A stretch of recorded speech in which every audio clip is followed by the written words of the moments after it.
لا حول ولا قوة إلا بالله. الحمد لله الذي لم يتخذ صاحبة ولا ولدا ولم يكن له شريك في الملك ولم يكن له ولي من الذل وكبره تكبيرا.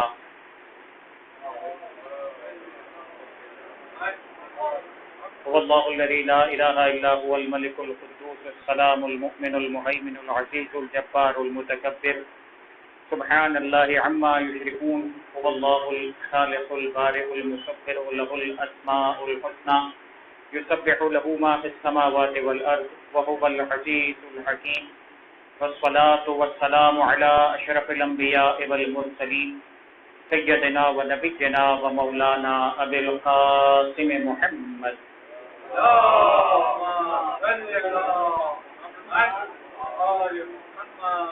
وعلى أهل بيته الطيبين الطاهرين المعصومين المنتجبين الميامين لا سيما على بقية الله في الأرضين وحجته على العالمين الذين أذهب الله عنهم الرجس وطهرهم تطهيرا.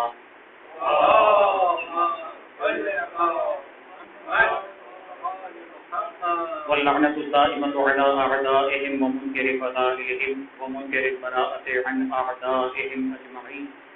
أما بعد فقد قال الله الحكيم في كتابه الكريم وقوله الحق. بسم الله الرحمن الرحيم. يريدون ليطفئوا نور الله بأفواههم والله متم نوره ولو كره الكافرون. صلوات علی محمد وعلى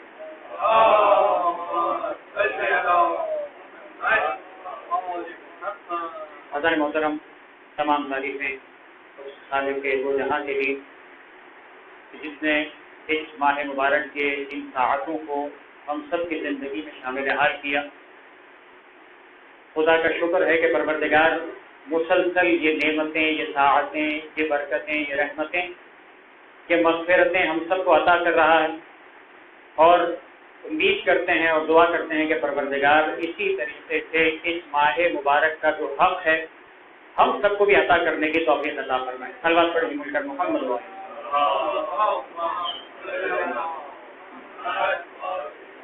آج سے جو ہماری گفتگو کا آغاز ہو رہا ہے چند سلسلوں پر مشتمل ہے. جس آیت کو سرنامہ کلام کے طور پر عرض کیا، خالق کائنات نے اس آیت مبارکہ میں ارشاد یہ فرمایا یریدون لیطفئوا نور اللہ بافواہہم. وہ لوگ یہ چاہتے ہیں کہ اپنی پھونکوں سے اللہ کے نور کو بجھا دیں. واللہ متم نورہ، اللہ یقیناً اپنے نور کو مکمل کر کے رہے گا. ولو کرہ الکافرون، چاہے یہ بات کافروں کو کتنی ناگوار کیوں نہ گزرے. یہ خالق متعال کا جو اعلان ہے، جو وعدہ ہے، جو پروردگار عالم کا بھیجا ہوا ایک نظام ہے، یقیناً اسے پورا ہونا ہے. یقیناً جو حکمتیں پروردگار عالم نے رکھی ہیں، جو نظام کے اندر پروردگار عالم نے جن چیزوں کو مقدرات رکھا ہے کہ جنہیں تکمیل تک پہنچنا ہے، وہ یقیناً پہنچیں گے. کوئی انسان روک نہیں سکتا. یہاں پر پروردگار عالم اس نور سے متعلق گفتگو کر رہا ہے کہ خدا جو نور بھیجتا ہے، لوگ چاہتے ہیں کہ اس نور کو بجھا دیں. یہاں پر بہت ہی باریک سا نقطہ آپ کی خدمت میں عرض کروں کہ یہ خود انسان کا اپنے خالق کی اس تدبیر کے اندر دخل دینا جو گفتگو ہے. پروردگار عالم کہہ رہا ہے کہ خدا اپنے نور کو مکمل کرنا چاہتا ہے، یہ لوگ اپنی پھونکوں سے نور کو بجھانا چاہتے ہیں. تو انسان کا وہ دخل اندازی کرنا کہ خدا بند متعال کا جو کام ہے، جو خدا نے تقدیر اور مقدرات رکھے ہیں، جو نظام پروردگار ہے، اس میں انسان کا دخل دینا. پروردگار کی بہترین تشبیہ ہے انسان کو سمجھنے کے لیے کہ پروردگار اسے اس طرح سے تعبیر دیتا ہے کہ وہ خدا کے نور کے سامنے پھونکوں سے زیادہ کوئی حیثیت نہیں رکھتا. انسان کی جتنی تدبیریں اور جتنی چالیں ہوں، وہ خدا کی تدبیر کے سامنے پھونکوں سے زیادہ کوئی حیثیت نہیں رکھتا. اور یقیناً جس چراغ کو یہ دنیا میں کسی انسان جو چراغ کو بجھانا چاہتا ہے تو پھونکوں سے بجھاتا ہے، یہ دنیا کے چراغ ہیں کہ جو پھونکوں سے بجھائے جا سکتے ہیں، یہ نور پروردگار ہے جو پھونکوں سے بجھایا نہیں جا سکتا۔ یہی ایک اور فرق ہے کہ دنیا کا چراغ اور دنیا کا نور، اس کی حیثیت، اس کا مقام، اس کی خصوصیات الگ ہیں، خدا کے نور کی خصوصیات الگ۔ بس یہاں پر اگر یہ دو تین چیزیں میں واضح کر پایا اور میں گفتگو کو آگے بڑھاؤں اپنے موضوع تک پہنچنے کے لیے، کہ یہ وہ چیزیں ہیں کہ جو انسان کے سمجھنے کی ہیں۔ اچھا، اگر انسان زبردستی کر بھی لے، کوشش کر بھی لے کہ خدا کے فیصلے کے سامنے خدا کے اس نور کو بجھانے کی کوشش کرنے کے لیے جن جن افراد نے کام کیا، تو یقیناً ایسے تھے جو خدا کے مقابل پر آ گئے۔ نتیجہ کیا ہوا؟ نتیجہ یہ ہوا کہ انہوں نے اپنی بساط بھر جتنی کوشش کر سکتے تھے انہوں نے کر لی۔ نتیجہ کیا نکلا؟ نتیجہ ہر ایک کا یہی نکلا، چاہے دنیا کے انسانوں کی دنیا میں آبادی کے بعد جس کسی خطے کو لے لیا جائے، جس کسی واقعے کو لے لیا جائے جو قرآن نے بیان کیے، جو بنی نوع انسان کے واقعات قرآن کے علاوہ تاریخ میں بعض جگہوں پر نقل ہوئے، جو معصومین کے روایتوں کے اندر نقل ہوئے، تمام قصوں کے اندر ہر ایک مقام پر جہاں انسان نے خدا سے مقابلہ کرنے کی کوشش کی، انسان ذلیل اور رسوا ہو کر رہ گئے۔ کبھی انسان کامیاب نہیں ہوا۔ بڑی بڑی مثالیں بھی ہیں، چھوٹی چھوٹی مثالیں بھی ہیں، کہیں کسی کو کوئی کامیابی نہیں ملی۔ اولین مخلوقات کے اندر جہاں نافرمانی کا سلسلہ شروع ہوتا ہے، اب میں اشارے کر رہا ہوں دو تین مثالیں تاکہ بات واضح ہوتی چلی جائے۔ بالکل ابتدا میں جہاں انسان خلق ہو رہا ہے، انی خالق بشرا من طین، پروردگار کہہ رہا ہے میں ایک بشر بنانے والا ہوں۔ کہتے ہیں فَإِذَا سَوَّيْتُهُ وَنَفَخْتُ فِيهِ مِن رُوحِي، جب میں اسے بنا لوں اور اس میں اپنی روح پھونک دوں تو تم سب کے سب سجدہ گزار بن جانا۔ بہت ہی مشہور واقعہ، قرآن نے کئی مقامات پر نقل کیا۔ نافرمانی کی ابتدا ہوتی ہے کہ شیطان اس سجدے سے انکار کر دیتا، تو میں سجدہ نہیں کرتا۔ اب وہ سجدے کا انکار کس بنیاد پر تھا، اس کی بہت ساری باتیں خود قرآن نے سوالات کی صورت میں بھی رکھی اور روایات کے اندر تفصیل بھی وارد ہوئی، لیکن ان تمام چیزوں کا خلاصہ یہ تھا کہ شیطان نے جو بھی سوچا تھا، اس سوچ کا خلاصہ یہ تھا کہ وہ خدا کے حکم کے مقابل میں یہ سمجھ رہا تھا جو میں سوچ رہا ہوں وہ صحیح ہے، جو خدا کا حکم ہے وہ فی الحال صحیح نہیں ہے۔ خدا کہہ رہا ہے سجدہ کر لو، شیطان کہہ رہا نہیں سجدہ نہیں کرتا ہوں۔ تو خالق کے سامنے اتنا تو وہ سمجھتا ہے نا کہ وہ خالق ہے، یہ مخلوق ہے، اس کو سپر پاور ہے، ہر طرح کی طاقت و قدرت کا سرچشمہ ہے، یہ مخلوق ہے، چاہے آگ سے بنی ہو چاہے کسی بھی چیز سے بنی ہے تو مخلوق، اس کی طاقت کیا ہے؟ کوئی حیثیت نہیں، کوئی طاقت نہیں، کوئی وقت نہیں۔ لیکن اس تمام چیزوں کے باوجود شیطان کا یہ سوچنا کہ میں خدا کے اس حکم کا انکار کرتا ہوں، سجدہ نہیں کرتا۔ اب اس سجدے کا انکار کرنا تو قرآن کہتا ہم کنتا من العالین، تو یہ سمجھتا ہے کہ تو بہت بڑا ہو گیا، استکبرتا، کیا تو اپنے آپ کو بڑا سمجھنے لگا یا نہیں؟ واقعی تو یہ کہہ رہا ہے کہ میں بڑا ہوں اور پروردگار کا حکم، پروردگار چھوٹا ہے۔ یہ تمام چیزیں خلاصہ یہ شیطان نے کیا کیا؟ خدا کے حکم کی مخالفت کرنا شروع کی، یعنی خدا تیرا حکم نہیں مانوں گا، میں اپنی بات چلاؤں گا۔ خدا کے حکم کے مقابل آیا، کیا ہوا؟ پروردگار عالم نے واضح فیصلہ کر دیا تو یہاں سے نکل جا، میری درگاہ سے باہر نکال دیا گیا، وقت معلوم تک کی مہلت دے دی گئی اور رجیم قرار پا گیا۔ یہ پہلا قصہ تھا۔ اس کے بعد انسانوں کی دنیا میں آبادی شروع ہوئی اور یہ سلسلے چلتے رہے، قابیل اور حابیل کا قصہ، اور اسی طریقے سے بات چلتی رہی۔ جہاں جہاں حکم پروردگار کی مخالفتیں آئیں، ہر ایک کو مسئلہ کیا ہے؟ قابیل اور حابیل کا مسئلہ کیا ہے؟ ایک کی قربانی قبول ہو رہی ہے، دوسرے کی نہیں ہو رہی، دوسرے کے دل میں خلیج کیوں ہے؟ اچھا ہو گئی تو کس نے کی؟ حابیل نے کی ہے؟ حابیل نے نہیں کی، خدا نے کی ہے۔ تو پھر لڑائی کس سے؟ حابیل کو کیوں قتل کیا جا رہا ہے؟ انسان کیا کرتا ہے؟ اپنی بساط میں نے جملہ استعمال کیا تھا، اپنی بساط میں کوشش کرتا ہے جتنا ہو سکے ٹکر لینے کی کوشش کرے۔ یہ انسان کی فطرت ہے، چاہے سامنے حکم پروردگار ہے لیکن ٹکر لے گا۔ اب خدا سے تو نہیں لے سکتا، خدا کے احکام کی مخالفت کر سکتا ہے، کیونکہ خدا نے انسان کو دنیا میں اختیار تو دیا اما شاکرا و اما کفورا، ہم نے تمہیں ہدایت دے دی، چاہے شکر کرو چاہے کفر کرو، تمہاری مرضی ہے۔ اس دنیا کا اختیار جو تمہیں دیا گیا اس کا نتیجہ آخرت میں دیکھو گے، تو اختیار تو ہے، اب اس اختیار کا استعمال کیا جاتا ہے۔ تو جتنا ریزسٹنس انسان شو کرتا ہے، جتنا حکم خدا کی مخالفت میں آنے کی کوشش کرتا ہے، یہ بڑی بڑی مثالیں ہیں جو ہمارے سامنے آتی ہیں، ہم کہتے ہیں بالکل صحیح، اس میں کوئی کسی کا اختلاف نہیں، حتیٰ کسی فرقے کا اختلاف نہیں، متفق علیہ باتیں ہیں۔ ہر ایک یہ مانتا ہے کہ بالکل حکم خدا کے مخالف آیا، غلط تھا۔ جس نے حکم، فرعون آ گیا، نمرود آ گیا، شداد آ گیا، نہ جانے کیا کیا کیا کتنی مثالیں آ گئی، ہمیں تفصیل نہیں بیان کر رہا۔ ہر ایک نے آ کے حکم خدا کی مخالفت کی اپنی بساط میں۔ شداد نے سوچا میں جنت بنا لوں، جنت بنا لی۔ فرعون نے سوچا میں خدائی کا دعویٰ کر دوں، خدائی کا دعویٰ کر دیا۔ نہ جانے کتنے ایسے لوگ آئے کہ جنہوں نے اپنے آپ کو خدا بنانے کی کوشش کی، خدائی دعوے کیے، لوگوں پر حکومتیں کی، لوگوں کو اپنا غلام بنایا، سب کچھ کیا۔ جتنی اس کی بساط تھی ٹکر لیتے چلے گئے، انسان کی فطرت میں تھا، انسان کی اپنی زرش میں تھا، دو اختیارات انسان کے پاس تھے، یا اچھا بنے یا اچھا نہ بنے، برا بن جائے۔ یہ دو اچھائی اور برائی کی جنگ چلتی رہی، اور یہ انسان اپنی بساط کے مطابق ہی کام کرتا رہا کہ حکم خدا کی مخالفت کرتا رہا، جبکہ ہر ذی روح، ذی عقل، ذی شعور جانتا ہے۔ ہمیں اب خلاصہ سمیٹ رہا ہوں اس کو۔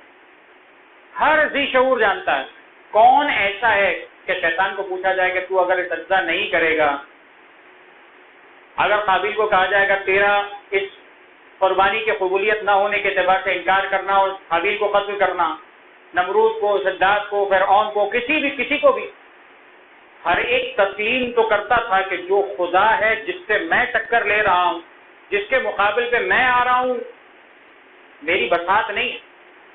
لیکن چونکہ دنیا کا کام چل رہا تھا، چونکہ دنیا میں کوئی ریزسٹنس سمجھ میں نہیں آ رہی تھی، سمجھ میں آ بھی رہی تھی تو کوئی ایسا نہیں تھا جو اس کا مقابل بن سکے، کوئی اس کو ٹف ٹائم دے سکے۔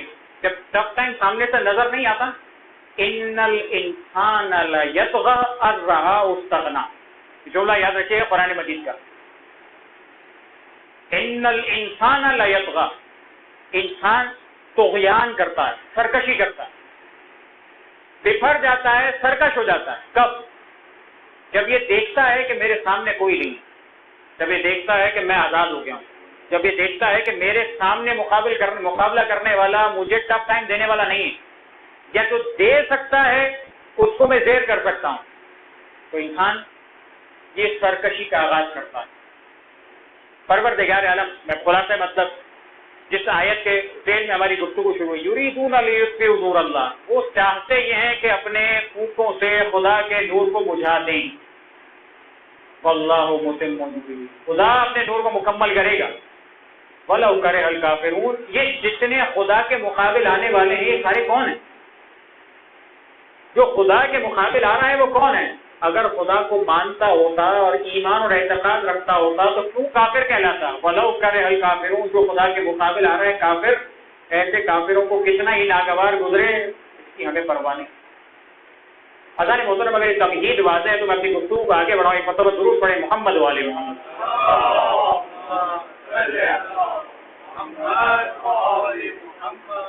اب انسان کی یہ سرشت و انسان کی حالت،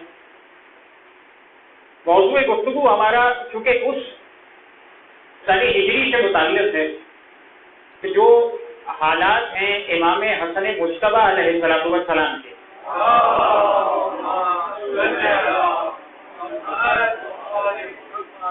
اور یہ بات ہمارے ذہن میں واضح رہنی چاہیے کہ ہم ایک کلی سرکشی کی بات کر چکے، واضح ہو چکی کہ انسان اس طرح سے سرکشی کرتا۔ اب ہم بات کر رہے ہیں اس دور کی، کیونکہ ولادت قریب ہے تو یہ مناسبت یہ ہے کہ انہی کے حوالے سے گفتگو، عام طور پہ موقع کم ملتا ہے کہ امام حسن مجتبی علیہ السلام کے حوالے سے اس طرح کی گفتگو ہو سکے۔ مولا کے زمانے میں جو مسلمان کی حالت تھی، کس طرح کے لوگ تھے، کس طرح کا مسلمان تھا، کیسا اعتقاد تھا، کیسے ان کی سوچ تھی، کیا ریفلیکشن آ رہا تھا، ابھی کیسے معلوم ہو؟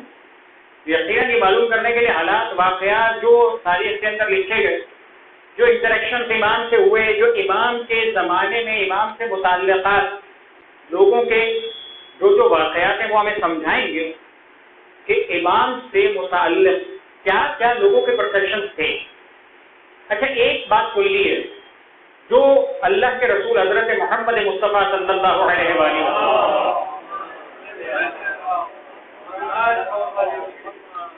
ایک ایشو رہا، وہ ایشو یہ کہ مسلمان، اللہ کے رسول کے دور کا جو مسلمان تھا، اعتقاد کے اعتبار سے جس نے اسلام قبول کیا اور واقعاً اس اسلام کو نبھایا، ایسے کم افراد تھے۔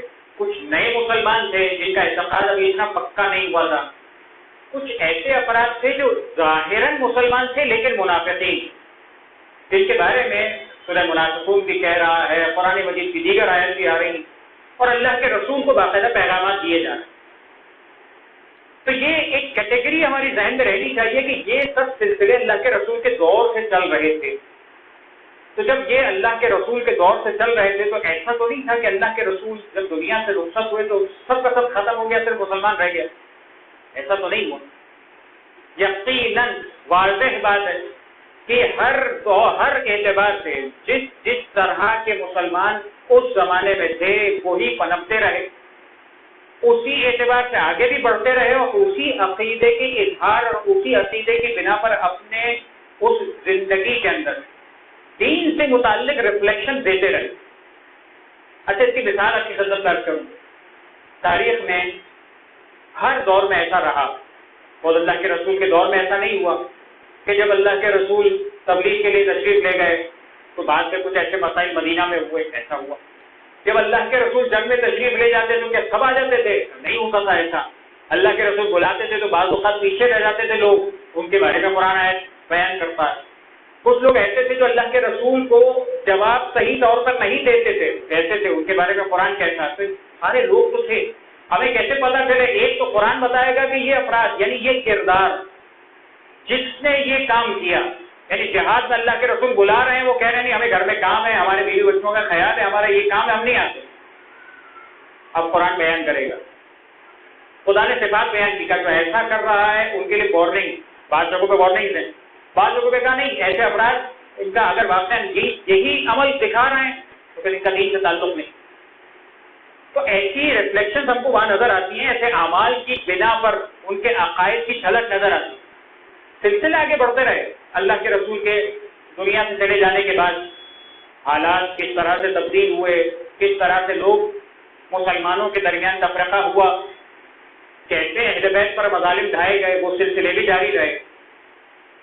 11 ہجری سے لے کر 40 ہجری تک امیر المومنین حضرت علی ابن ابی طالب علیہ السلام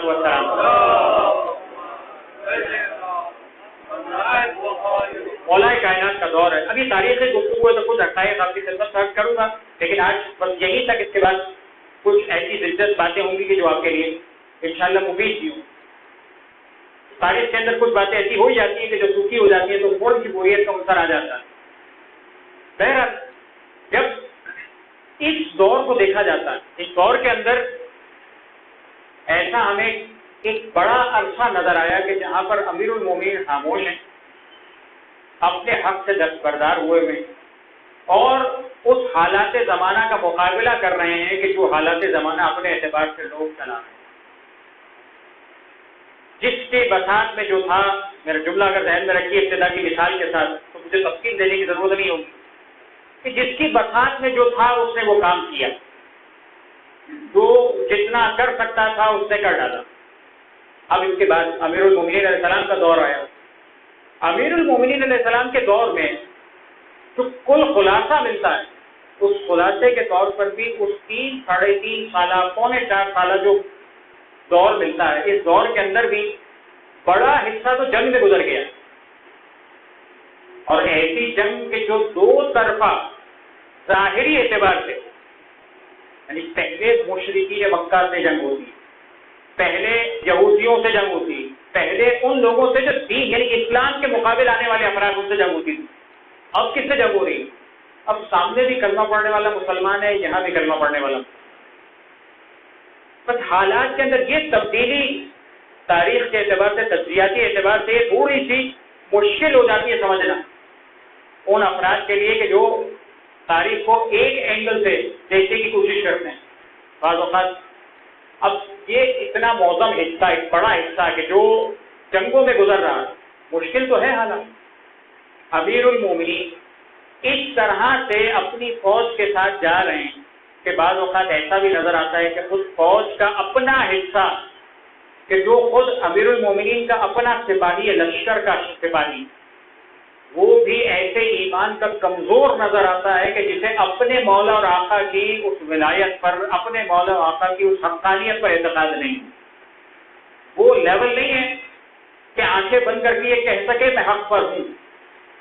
اچھا، اس کی تفصیلات نہیں بیان کر رہا، لیکن وہ ایک جملہ نہج البلاغہ کے اندر خطبات کے ذیل کے اندر موجود ہے کہ جہاں یہ فرماتے ہیں کہ جو دوسرا لشکر ہے وہ اپنے آقا اور اپنے سربراہ کی اس طرح سے اتباع کرتے ہیں کہ وہ جو کہے اس کو مان لیا جاتا ہے، جیسا کہے ویسا مان لیا جاتا ہے. جبکہ میں حق پر ہوتے ہوئے، انسینٹو دیتے ہوئے، سب کچھ سارے دلائل کی موجودگی میں تمہیں کہتا ہوں کہ یہ حق تم مان لو تو تم پھر بھی نہیں مانتے. مولا اپنے سپاہیوں سے متعلق یہ جملے کہہ رہے ہیں، ان کے متعلق نہیں کہہ رہے. تو یہ جملے خود اشارہ کرتے ہیں کہ ایمان کا لیول کیا تھا، کیسے لوگ تھے کہ جو اس طرح سے مولا کے ساتھ تو چل رہے ہیں لیکن ایمان کے اعتبار سے اتنے پکے نہیں. بات آگے بڑھتی ہے، کیونکہ مولا حسن مجتبی علیہ السلام کے دور تک پہنچنا ہے تو میں بہت زیادہ مولا امیر المومنین علیہ السلام کے دور کے واقعات کو فوکس نہیں کر رہا. بات آتی ہے کہ جب مولا حسن مجتبی کا دور قریب ہے، یعنی اس دور کے اندر جب مولا کی خلافت کا دور شروع ہو گیا، اب یہ قریب ہے کہ مولا کی شہادت ہے اور اس کے بعد مولا حسن مجتبی علیہ السلام کا دور کا آغاز. ایسے کئی واقعات نظر آتے ہیں کہ جس میں مولا نے ایک تو بچپنے کے عالم میں مولا نے امام حسن مجتبی علیہ السلام کو جو بچپن میں تھے، امام حسین، امام حسن علیہ السلام، اللہ کے رسول نے بعض مقامات پر ان کے فضائل ظاہر کرنے کے لیے ایسے سوالات اور ایسے واقعات نظر آتے ہیں. یہاں پر بھی یہ واقعہ نظر آتا ہے. اور ایک مرتبہ امیر المومنین حضرت علی بن ابی طالب علیہ السلام کوفہ کی مسجد میں داخل، اور کوفہ کی مسجد میں مولا حسن مجتبی علیہ السلام ساتھ ہیں. مسجد میں داخل ہوئے، ایک شخص آ گیا. اب وہ شخص آیا، اس نے سوال کرنا چاہا کہ میں چاہتا ہوں میں کچھ سوالات کروں اور یہ فیصلہ کروں گا کہ اگر یہ سوالات کے جوابات آپ نے دیے وہ سوالات کے جوابات سے میں فیصلہ کر لوں گا کہ آپ عالم ہیں، سمجھدار ہیں، چیزوں کو سمجھتے ہیں، آپ صاحب علم ہیں، اور اگر آپ نے جواب نہیں دیا تو میں سمجھوں گا جیسے دوسرا ہے ویسے ہی آپ بھی، دونوں میں کوئی فرق نہیں. اچھا سوالات کرنا چاہتے ہو؟ مولا امیر المومنین علیہ السلام نے مولا حسن مجتبی علیہ السلام کے خدمت سے بھیج دیا کہ ان سے پوچھو. سوالات کرنا شروع کیے، سوال کرنا، سوال کے جوابات مولا حسن مجتبی علیہ السلام کی طرف اشارہ کرتے گئے، سوالات کے جواب پوچھے جائیں. سوال کرنا شروع کیا. سوال بھی ایسے کہ جو کوئی عام سوالات نہیں تھے کہ فقہی سوالات کے مثال کے طور پہ اس مسئلے کا حکم کیا ہو. بات اتنی آسان نہیں. سوالات بھی ایسے کہ جس کو تصدیق کرنے کے لیے بھی علم چاہیے. یعنی ایسے سوال کا جواب اگر مل بھی جائے تو ہمیں کیا پتا کہ صحیح کہ غلط، ہمیں کیا سمجھ میں ہے. سوال کیا ہے؟ سوال یہ ہے کہ بتائیے کہ جب انسان سو جاتا ہے تو انسان کی روح کہاں جاتی ہے؟ اب اس کا جواب کون دے سکتا ہے؟ اور اگر دے بھی دے، کوئی تھیوری آ بھی جائے تو ہمیں کیا تصدیق کیسے کریں گے؟ ہمیں کیسے پتا چلے کہ صحیح دے رہا ہے غلط دے رہا ہے؟ کیا اپنی بات کر رہا ہے، کیا غلط بات کر رہا ہے، کیا صحیح بات کر رہا ہے، ہمیں کیا پتا؟ کیا بتائیے کہ جب انسان سو جاتا ہے روح کہاں جاتی ہے؟ اور دوسرا سوال یہ کہ بعض اوقات انسان بھول جاتا ہے، کچھ بیان کر رہا ہے، کوئی بات ذہن میں تھی، یاد رکھی ہوئی تھی، بھول گیا، نکل کے نشان عارض ہو گیا، اچانک ذہن سے بات نکل جاتی ہے. کیوں نکل جاتی ہے؟ اس کا کیا جواب؟ تیسرا سوال کیا بتائیے کہ بعض اوقات ایسا ہوتا ہے کہ ایک بچہ جو دنیا میں وجود میں آتا ہے، بچہ پیدا ہوتا ہے ہر گھرانے میں، نسل وجود میں آتی ہے، بچہ وجود میں آتا ہے. کہ بچہ وجود میں آتا ہے تو بعض اوقات ایسا ہوتا ہے کہ ماں باپ کی شکل کا ہوتا ہے نا. بچہ پیدا ہوتا ہے تو ہم کسی نہ کسی کی ریزمبلنس ہوتی ہے. کوئی کہتا ہے ماں کی طرح کا ہے، کوئی کہتا ہے باپ کی طرح کا ہے، کوئی کہتا ہے چچاؤں کی طرح کا ہے، کوئی کہتا ہے پھوپھیوں کی طرح کا ہے، کوئی کہتا ہے ماموں کی طرح، کوئی خالہ کی طرح. سب تشبیہات تو دی جاتی ہیں، کسی نہ کسی شباہت ہوتی کا. تو بتائیے یہ بچے کی شباہتیں ماں باپ کے ساتھ بھی ہوتی ہیں، چچا اور پھوپھیوں کے ساتھ بھی ہوتی ہیں، ماموں اور خالاؤں کے ساتھ بھی ہوتی ہیں، تو یہ کیوں ایسا ہوتا ہے؟ کب ایسا ہوتا ہے کہ جب بچہ ان کی شکلیں اختیار کرے؟ اب یہ سوالات ایسے ہیں کہ جو ایسے فطری سوالات ہیں کہ آج کل کے زمانے میں بھی اتنی سائنس کی تحقیق کے بعد بھی کنفرم تھیوری دینا کسی انسان کے بس کا ہے، کسی سائنس کے بس کا کام نہیں تھا۔ سوال ہو رہا ہے مسجد کوفہ میں، اور مولا امیر المومنین علیہ السلام وہ سوالات ریفر کر رہے ہیں کہ بیٹا بتاؤ امام حسن مجتبی علیہ السلام آپ بتائیے ان کے جوابات کیا ہیں۔ ان واقعات کو پیش کرنے کا مقصد دو واقعات مجھے پیش کرنا ہے، ایک آج پیش کروں گا انشاءاللہ، ایک کل پیش کروں گا، اور موقع ہوا تو آج شروع کر دوں گا۔ یہ جو باتیں آپ کے سامنے درج کر رہا ہوں، لوگوں کو جب پروردگار عالم اپنے نور کی ہدایت دیتا ہے، اپنے نمائندے کا تعارف کرواتا ہے، ایسا تاریخ میں رہا ہے، اچھا کیوں مولا امیر المومنین خود جواب نہیں دے رہے؟ دے سکتے ہیں، اب وہ سوال کرتا، مولا جواب دیتے، وہ چلا جاتا، کچھ بھی نہ ہوتا۔ مولا حسن مجتبی علیہ السلام کیا مولا حسین علیہ السلام نہیں تھے؟ ہو سکتا ہے وہ بھی ہوں، تو مولا حسن مجتبی علیہ السلام کو ہی کیوں کہا؟ خود امیر المومنین نے جواب کیوں نہ دیا؟ کچھ نہ کچھ تو مصلحتیں تھیں کہ جو اس زمانے میں، مسجد کوفہ کا مطلب یہ کہ یہ اس دور کا واقعہ ہے کہ جو زندگی کا وہ آخری حصہ ہے کہ جہاں مولا کوفہ کے اندر زندگی گزار رہے ہیں، اور یہ 36 ہجری کے بعد کی بات ہے، تو 36 اور 40 کے درمیان 3-4 سال کا یہ گیپ ہے، اس درمیان کا یہ واقعہ ہے۔ مولا ریفر کر رہے ہیں کہ امام حسن مجتبی آپ جواب دیجیے۔ مولا نے جواب تو دیے، لیکن عوام کے لیے کیا پیغام ہے؟ فقط سوال کا جواب پیغام نہیں، اس سوال اور جواب کے درمیان بٹوین دا لائن پیغام یہ ہے کہ دیکھو جس طرح سے علی مشکل کشائے کائنات وہ علم رکھتا ہے جو اللہ کے رسول سے 1000 باب سیکھ کر آ گیا، اسی طرح کا علم رکھنے والا میرا بیٹا حسن مجتبی ہے۔ اگر میں دنیا سے گزر جاؤں ایسا نہ ہو تو اس کی اتباع سے منہ پھیر، ایسا نہ ہو حسن مجتبی کو اپنا امام تسلیم نہ کرو، ایسا نہ ہو اس کی امامت میں شک کرو، ایسا نہ ہو اس کے علم میں شک کرو۔ بات یہاں پر یہ بٹوین لائن پیغام یہ بھی مولا نے جواب دینا شروع کیا۔ امام حسن مجتبی علیہ السلام جواب دیتے ہیں کہ دیکھو کہ تم نے پہلا سوال کیا کہ انسان کی روح نکل جاتی ہے تو کہاں جاتی ہے؟ جب سو جاتا ہے تو انسان کی روح نکل جاتی ہے، اور یہ روح کا نکل جانا انسان کے لیے، جب روح ایک باریک سا تعلق رکھتی ہے جسم کے ساتھ جس کی وجہ سے انسان زندہ رہتا، پوری طرح نکلتی بھی نہیں ہے اور پوری طرح ہوتی بھی نہیں، جو ایک تعلق رہتا ہے اسی تعلق کے بنا پر انسان زندہ بھی ہے۔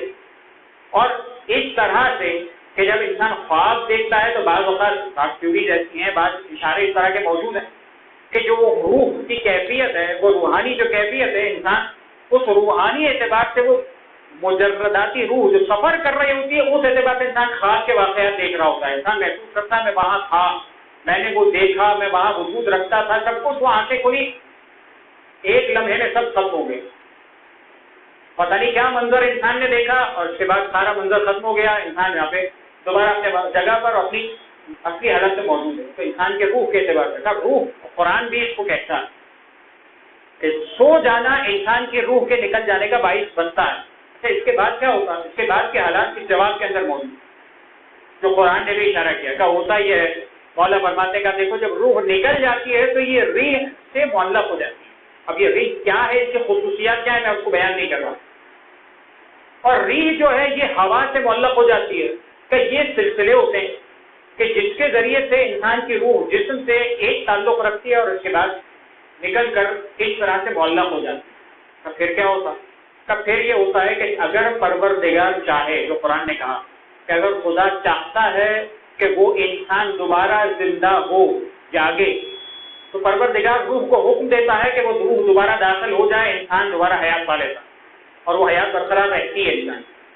اور اگر انسان کو پروردگار عالم حیات نہ دینا چاہے تو پروردگار وہیں پر اس سلسلے کو روک دیتا ہے، کاٹ دیتا ہے، وہ روح جدا ہو جاتی ہے، وہ انسان اٹھ نہیں پاتا، مردہ ہو جاتا ہے۔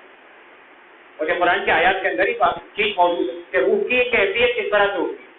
مولا نے بیان کر دیا کہ دیکھ یہ 3 اسٹیپس میں ہوتا ہے، اگر یہ واپسی کا مرحلہ ہو روح کا تو یہ اسی طرح سے ریورس ہو جاتی ہے کہ روح جو ہے وہ ریح کو جذب کر لیتی ہے، ریح ہوا کو جذب کر لیتی ہے، ریورس ہو کر یہ جسم کے اندر واپس آ جاتی ہے، انسان دوبارہ اپنی اصلی کیفیت میں آ جاتا ہے۔ اور اگر یہ نہ ہو تو یہ سلسلے رک جاتے ہیں، ٹوٹ جاتے ہیں، روح چلی جاتی ہے۔ بات سمجھ میں آ گئی؟ اب وہ سوال کرنے والا جانے کہ اس کے علم میں کیا تھا، تفصیلات اس سے بھی نہیں پوچھی، سمجھ میں آ گئی؟ دوسرا سوال یہ ہے کہ تم نے کہا کہ انسان اپنی میموری میں، اپنی سوچ میں کچھ چیزیں یاد رکھتا ہے، اپنے دل میں ہوتی ہی چیزیں، اور اچانک بھول جاتا ہے، یاد نہیں آتی۔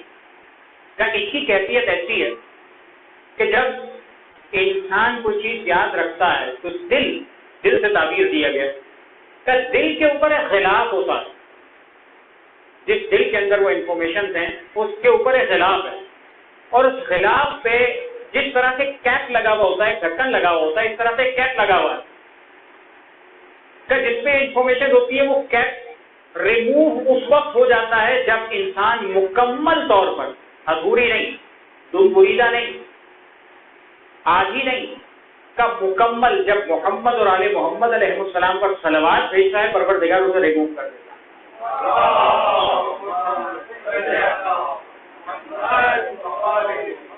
اور یہ ریموول ہوتا ہے، انسان کو وہ چیز یاد آ جاتی ہے، میموری ریکال ہو جاتی ہے۔ تو اگر یہ نہ ہو، یعنی انسان آدھی صلوات پڑھے، جیسے بعض افراد کا ایک طریقہ ہے، جبکہ ایسی روایتیں متفق علیہ موجود ہیں، لا تصلوا علیہ صلاۃ البترا، مجھ پر دم بریدہ کٹی ہوئی درود مت بھیجو۔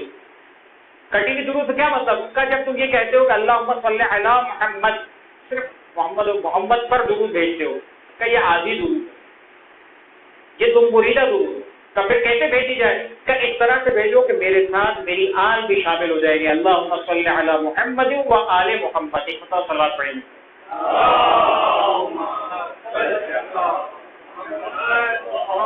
کا مکمل درود بھیجو۔ کہ یہ جب مکمل درود آتی ہے انسان کی وہ میموری، اب کہاں کون سی سائنس اور کون سی ریسرچ، کون تصدیق کرے گا؟ سوائے وہ کہ جس کے پاس علم الہی ہو، خدا کا دیا ہوا علم ہو، وہ تصدیق کر سکتا ہے کہ یہ سامنے آنے والا جواب صحیح ہے کہ غلط۔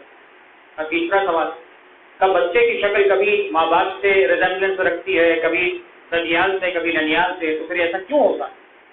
اور اس کی بھی وجہ ہے، مولا بیان کرتے ہیں کہ اس کی وجہ یہ ہے کہ وہ جو شادی کے بعد تعلقات ہیں جس کے نتیجے سے بچہ وجود میں آ رہا ہے، کہ اس تعلقات کی کیفیت سے بچے کی اس شکل و صورت سے فرق پڑتا ہے، کہ جیسی وہ کیفیت ہوگی، جتنا سکون اور اطمینان کے عالم میں وہ کیفیت ہوگی، اسی اعتبار سے وہ بچے کی صورت جو شکل بنے گی وہ ایسی بنے گی جو ماں اور باپ سے متعلق ہے۔ اور اگر اس کیفیت میں اضطراب ہوگا تو ہوگا یہ کہ بچہ یا تو اپنے ننیال پہ جائے گا یا اپنے ددیال پہ جائے گا، اپنے ماں باپ کی شکل اختیار نہیں کرے گا۔ تینوں جوابات دے دیے مولا نے، جب جوابات دے دیے امیر المومنین علیہ السلام نے دیکھا، اس سوال سے جواب سے مطمئن ہو گیا، جانے لگا، کہا جا۔ مولا حسن مصطفیٰ علیہ السلام سے کہا جاؤ دیکھو یہ باہر جا رہا ہے، کہاں جاتا ہے؟ مولا حسن مصطفیٰ علیہ السلام تشریف لے گئے، باہر کی طرف گیا، باہر نکلا، دروازے کے بعد غائب، نظر نہیں آیا۔ مولا حسن مصطفیٰ علیہ السلام پلٹے، امیر المومنین علیہ السلام کو اطلاع دی، کہا مولا بابا میں نے دیکھا کہ یہ باہر گیا اور باہر نکلنے کے بعد غائب ہو گیا، تب تمہیں معلوم ہے کون تھا؟ یہ سوال کرنے والا کون ہے؟ یقیناً پھر وہی بات، کیا امیر المومنین علیہ السلام اگر جانتے ہیں کہ سامنے والا کون ہے تو کیا مولا حسن مصطفیٰ علیہ السلام نہیں جانتے کہ سامنے والا کون ہے؟ جب وہ علم لدنی رکھتے ہیں، جب وہ علم الہی رکھتے ہیں تو یہ بھی جانتے ہیں کہ آنے والا کون تھا، لیکن بعض اوقات احترام میں، جیسے امیر المومنین علیہ السلام اللہ کے رسول کے ایسے سوالات کے جوابات سے جواب دیا کرتے تھے کہ اللہ اس کا رسول بہتر جانتا ہے کہ آپ بتائیے، کہ اللہ اور اس کے رسول اور امیر المومنین آپ جانتے ہیں، آپ بتائیے کون تھے؟ کہ یہ خضر علیہ السلام تھے جنہیں پروردگار نے بھیجا، یعنی خضر آ کر سوال کر رہے ہیں، اور ایسے سوال کر رہے ہیں کہ جن کا کسی عام انسان کے علم سے کوئی واسطہ دور دور تک کا نہیں ہے، اس اعتبار سے کہ کوئی اپنے علم کے مطابق دعویٰ کر سکے کہ میں یہ جانتا ہوں۔ خضر کا آنا سوال کرنا، مسجد کوفہ میں امیر المومنین علیہ السلام کا امام حسن مجتبیٰ علیہ السلام کو جواب کے لیے ترغیب دینا، اس سارا کا سارا واقعہ کس لیے؟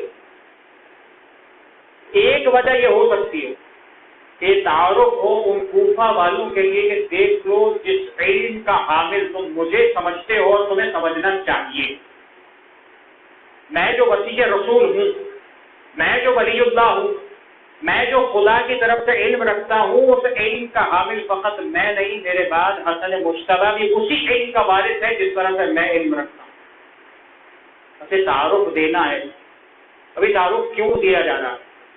یہ بات کے حالات بتاتے ہیں کہ جب امام حسن مجتبیٰ علیہ السلام کے جیسے ہی دور امامت کا آغاز ہوا، تاریخ نے عجب ظلم لکھے۔ کل انشاءاللہ کچھ باتیں یہاں سے آغاز کروں گا، آج میں اپنی گفتگو کو یہیں پر سمیٹ رہا ہوں۔ اشارتاً کہ مولا امیر المومنین علیہ السلام کی شہادت ہوتی، مولا کی شہادت کے فوراً بعد حالات کیا ہیں؟ سرسری حالات یہ ہیں کہ مولا لشکر بنا چکے ہیں، جنگ کی تیاری کر چکے ہیں، اور مولا امیر المومنین علیہ السلام کا وہ لشکر تیار ہو چکا تھا۔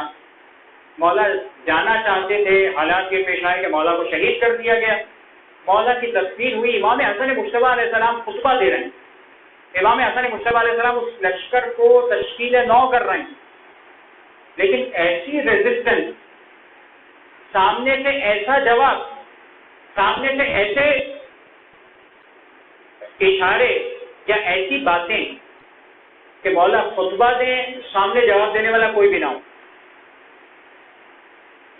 اب یہ جس آقا اور مولا کی خدمت میں تم جنگ کرنے کے لیے تیار تھے، اتنا بڑا لشکر بنوا رہے تھے، وہی امیر المومنین تعارف کروا کے گیا تھا کہ دیکھو یہ حسن مجتبیٰ کیا حیثیت اور مقام رکھتے ہیں، اور امامت یعنی جو شیعہ تھا، جو اہل بیت کا چاہنے والا تھا، جو امیر المومنین علیہ السلام کی امامت و ولایت کو تسلیم کرتا تھا، اس کے لیے تو بات واضح تھی کہ مولا حسن مجتبیٰ علیہ السلام کی اطاعت کا مرحلہ بالکل وہی ہوگا جس طرح سے امیر المومنین علیہ السلام کی اطاعت ہونی چاہیے۔ لیکن اس کے باوجود چند گھنٹے اور یا چند دنوں کے بعد مسلمانوں کی صورتحال یہ نظر آتی ہے کہ مولا خطبہ دیں اور اس خطبے کا جواب دینے والا کوئی مسجد کوفہ میں نہ ہو۔ عدی ابن حاتم کو کھڑا ہونا پڑے اور غیرت دلانی پڑے کہ تم کیسے لوگ، تمہارا امام تم کو بلا رہا ہے، جنگ کی دعوت دے رہا ہے، تمہیں پکار رہا ہے، اور تم جواب دینے کے متحمل نہیں ہو۔ یہ کیفیت کیسے ہو جاتی ہے؟ کیسے ان لوگوں کا ایمان اتنا ہلکا اور کمزور نظر آتا؟ یہ اس طرح کے واقعات اور اس سے آگے جتنے واقعات ہوئے جو صلح تک پہنچے اور صلح کے بعد کے حالات، یہ سب کے سب وہ حالات ہیں کہ جو اس دور کے مسلمان کی ایمان کی کمزوری کی علامت بتائی جاتی۔ کیا مسئلہ تھا؟ امام موجود ہے سامنے، آج ہم دعویٰ کرتے ہیں نا، ہمارے ذہنوں میں بات ہوتی ہے کہ ہم دعا کرتے ہیں کاش ہم بھی امام کے دور میں ہوتے، کاش ہمارے امام تشریف لے آئیں اور امام کا ظہور ہو تو ہم ان کی خدمت میں سب کچھ نچھاور کرتے ہیں، اپنی جان مال عزت سب ان کے قدموں میں ڈال دیں۔ واقعہ ایسا ہی ہے کہ ابھی انتا وہ امید کہنا آسان ہے، نبھانا اتنا آسان نہیں۔ اس دور کے مسلمان کے سامنے ائمہ معصومین موجود تھے، لیکن اس کے باوجود یہ حالات نظر آتے ہیں کہ جو اس زمانے میں پیدا ہوئے وجوہات کیا تھی ان کو ہم ڈسکس کریں گے کل انشاءاللہ، اور وہی حالات ہماری اگر زندگیوں میں آج موجود ہیں اور ہمارے ایمان میں جو وہی کمزوریاں ہیں تو ہمیں کرنا چاہیے کہ جو اس زمانے میں ہوا ایسا نہ ہو کہ اس سے ملتا جلتا اس زمانے میں پھر ریپیٹ ہو جائے۔ دعا کے ساتھ کہ پروردگار عالم ہم سب کو دین اہل بیت کو سیکھنے، سمجھنے، اسے یاد رکھنے، اس پر عمل کرنے کی توفیق عطا فرما۔ پروردگار دنیا اور آخرت کا ہر خیر ہم سب کو نصیب فرما، دنیا اور آخرت کے افسر سے محفوظ فرما۔ پروردگار تمام مومنین و مومنات جو بیمار ہیں، پریشان حال ہیں، مصیبت زدہ کی بیماریوں، پریشانیوں، مصیبتوں کو دور فرما۔ پروردگار تمام مومنین و مومنات کی دعاؤں کو مستجاب فرما، تمام مقامات مقدسہ کی حفاظت فرما، تمام مقامات مقدسہ کی زیارت کا شرف زندگی میں بار بار نصیب فرما۔ پروردگار امام زمانہ علیہ السلام کے ظہور میں تعجیل فرما، ہم سب کو ان کے عوام انصار میں سے شمار فرما، وتقبل منا انك انت السميع العليم وتب علينا انك انت التواب الرحيم برحمتك يا ارحم الراحمين